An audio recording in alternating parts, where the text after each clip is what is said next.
This is video number 36 of kinematics, and we are all together starting a very new chapter, projectile motion. Projectile generally हम लोग बोलते हैं, इसलिए मैंने भी प्रोजेक्टाइल लिखा है, but the complete name should be projectile motion. अब प्रोजेक्टाइल मोशन क्या होती है इसको जरा समझेंगे हम. एग्जाम्पल देता हूँ पहले आपको. जैसे जेवलिन थ्रोअर देखा, जो जेवलिन फेंकता है, एक भाला जैसा होता है अपने हाथ में पकड़ा हुआ और उसको ज़ोर से फेंकता है. जितनी दूर फेंकेगा उतना उसको, मतलब उसके अकॉर्डिंग उसको मेडल्स मिलते हैं, first position, second position, third position. That thrower. फिर एक और डिस्कस थ्रोअर होता है. फिर उसके बाद एक बॉल जैसी होती है, उसको थ्रो करना. मतलब फिर अल्टीमेटली इन सब चीज़ों में कॉमन क्या है, इन चीज़ों में कॉमन ढूंढने की कोशिश करेंगे कि इनमें कॉमन क्या है. कॉमन ये है कि हमने इनिशियल वेलोसिटी दी और इनिशियल वेलोसिटी के बाद उस मोशन को totally under the influence of gravity छोड़ दिया.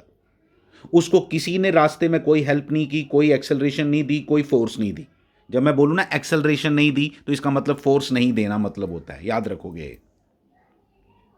तो प्रोजेक्टाइल मोशन में एक बात ये है, इसकी डेफिनेशन लिखी है, इसको आप रीड करोगे, ये मैंने आपकी नोट से ही लिया है, आपके पास है ये सब. A projectile is the name given to a body. Projectile हम किसको बोलते हैं? जैसे जेवलिन थ्रोअर के केस में जेवलिन को बोला हमने प्रोजेक्टाइल. जैसे आप गन फायर करते हो बुलेट, ठीक है, फायर करते हो बुलेट, दैट इज ऑल्सो, उसको इनिशियल वेलोसिटी दे दी बुलेट ने, उसके बाद वो अंडर द इन्फ्लुएंस ऑफ क्या है? ग्रेविटी है.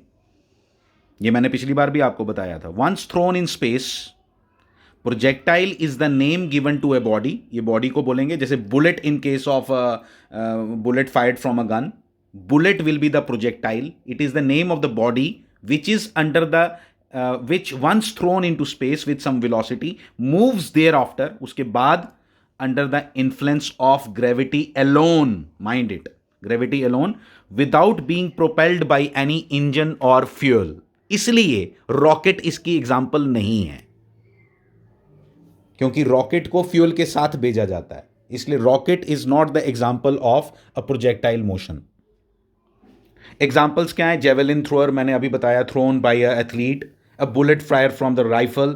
ए जेट ऑफ वाटर कम, ये बड़ा इंटरेस्टिंग लगता है मुझे. ए जेट ऑफ वाटर, जैसे जैसे आपने देखा होगा, जब आपकी ये ओवरहेड टैंक पूरा फुल हो जाता है तो उसके बाद वो ओवरफ्लो करता है, तो ओवरफ्लो के लिए आपने एक पाइप भी लगाई होती है, बिल्कुल स्ट्रेट पाइप होती है, बिल्कुल स्ट्रेट पाइप होती है. और क्या क्या कैसे गिरता है वो वाटर नीचे की तरफ, क्या कैसी मोशन होती है उसकी?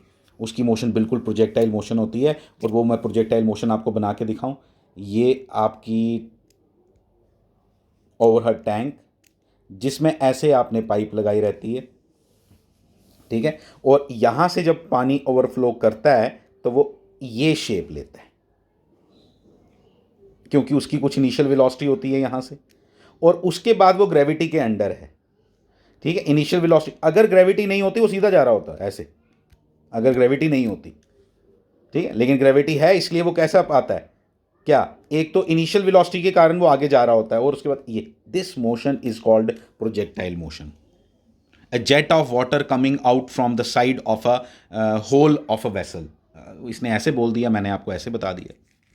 ठीक है, तो ये these are the examples of projectile motion, and the body which is in such a motion is called projectile, and the path it takes, and the projectile, and this projectile, the path it takes is called trajectory, is called trajectory. मैंने पहले भी ये word बोला हुआ है आपको, is called trajectory, मतलब जो कर्व उसका बनेगा. इस कर्व की इक्वेशन फाइंड करनी है हमने अब. ठीक है, तो ये थी इसकी कहानी. फिर इसके बाद और क्या बातें हैं इस प्रोजेक्टाइल मोशन में जो हम सीखेंगे. इसको एक और लैंग्वेज में भी बहुत अच्छी बुक्स लिखती हैं. क्या लिखती हैं? कि अभी तक जो हम मोशन पढ़ रहे थे ना, मोशन अंडर ग्रेविटी हमने अभी भी पढ़ा है, लेकिन अभी तक क्या था उसके अंदर, मैं आपको बताऊं. उसके अंदर था वेलोसिटी और एक्सेलरेशन के बीच में या तो एंगल 180 डिग्री था, बोलते नहीं थे हम वो पॉजिटिव है ये नेगेटिव है, तभी हम सिर्फ, और या उनके बीच में एंगल 0 डिग्री था.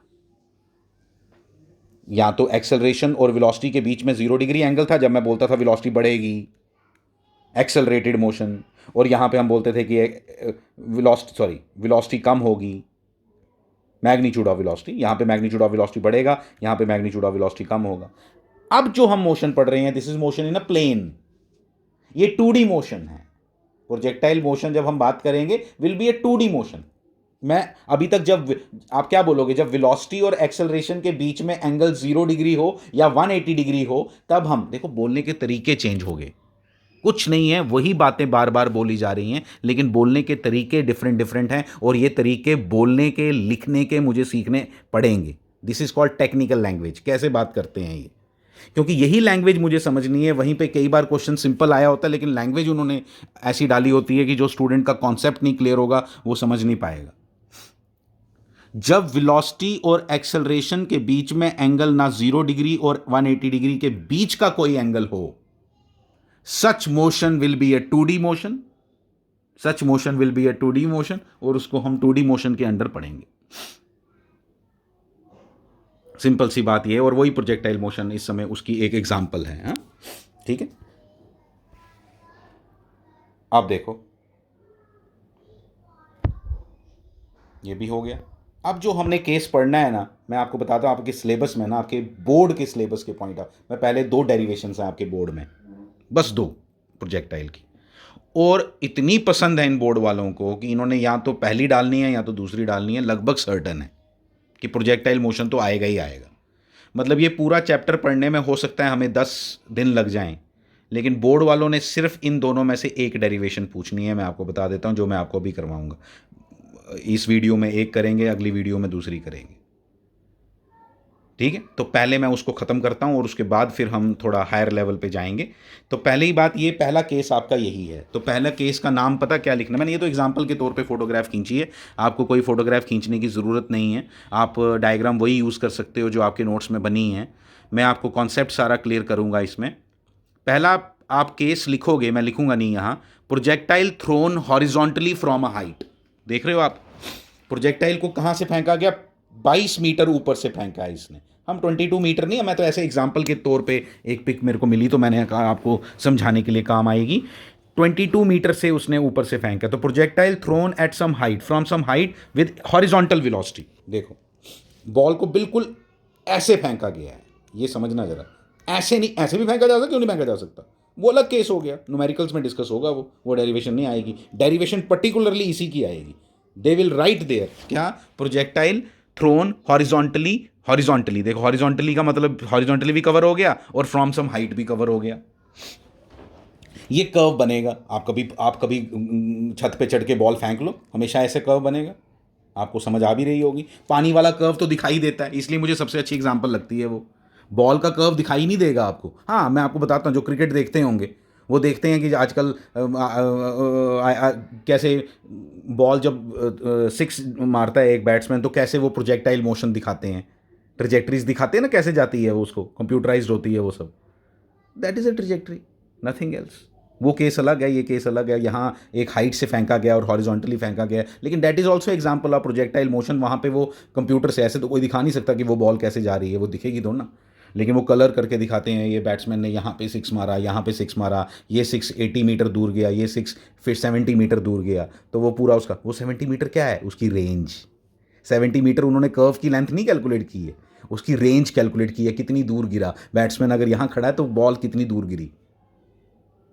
ठीक है, वो बात सब डिस्कस करेंगे अच्छे से। ठीक है, बताने के लिए बहुत कुछ है, लेकिन वीडियो लंबे हो जाते हैं, फिर डाउनलोड नहीं होते हैं। तो अब इसमें ये केस आ गया। अब इस केस को हम डिस्कस करेंगे अच्छे से। आप देखोगे ज़रा, इसमें हमने क्या क्या कैलकुलेट करना है, मैं बताता हूँ आपको। एक तो कैलकुलेट करना है कि कितनी दूर गिरेगी बॉल, कितनी दूर गिरेगी। यहाँ पे तो इसने दिया हुआ, ये इसको मत देखो, ये वैल्यूज़ मत देखो। ठीक है, कितनी दूर गिरेगी इज कॉल्ड रेंज। इसको कितनी हाइट से फेंका गया वो गिवन है, एच। ठीक है, इसकी इक्वेशन, ये कर्व है तो कर्व की इक्वेशन ज़रूर होगी, मैंने पहले भी बताया आपको। इसकी इक्वेशन फाइंड करनी है, जिसको बोलते हैं इक्वेशन ऑफ ट्रेजेक्ट्री। कितनी देर तक बॉल जो है वो हवा में रही is called time of flight, is called time of flight. कितनी देर तक बॉल हवा में रही is called time of flight, is called time of flight. बस ये हमने कैलकुलेट करना है इसमें। और कुछ है नहीं, और कुछ नहीं है।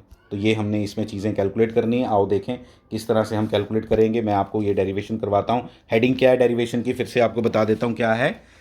Projectile thrown horizontally from a height, ठीक है, फ्रॉम अ हाइट। ये ऐसा आप बना सकते हो, ऐसा। ये आपका ग्राउंड आ गया नीचे, यहाँ से आपने बॉल फेंकी है हॉरिजॉन्टल इनिशियल वेलोसिटी यू के साथ। इसकी इनिशियल वेलोसिटी यू है, और बॉल ने जो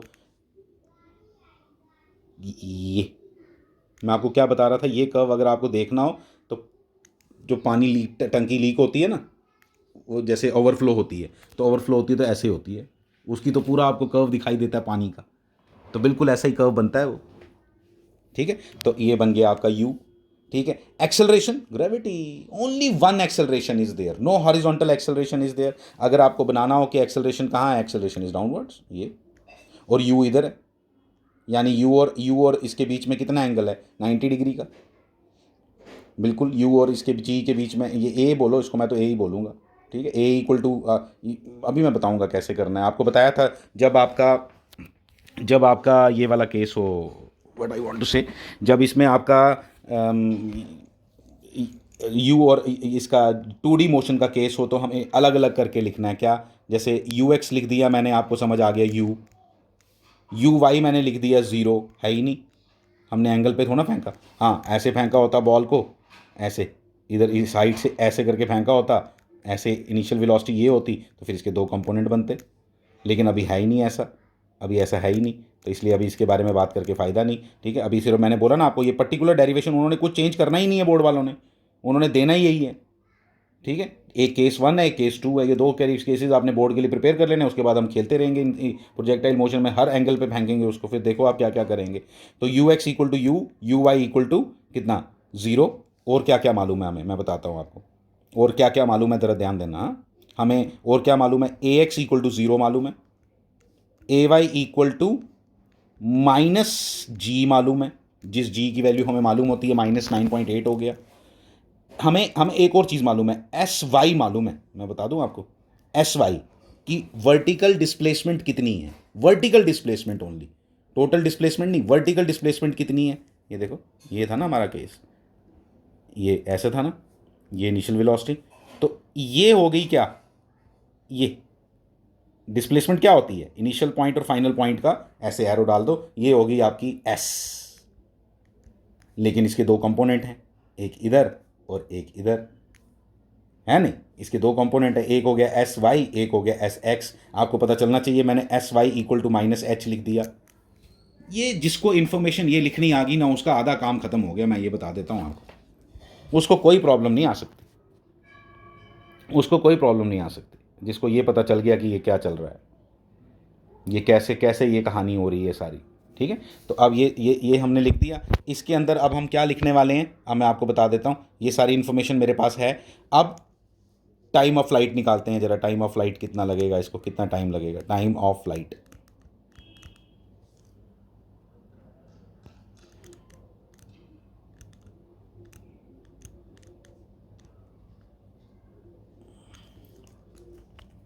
टाइम ऑफ फ्लाइट निकालने के लिए हमारे पास इंफॉर्मेशन किस चीज़ की है बताओ।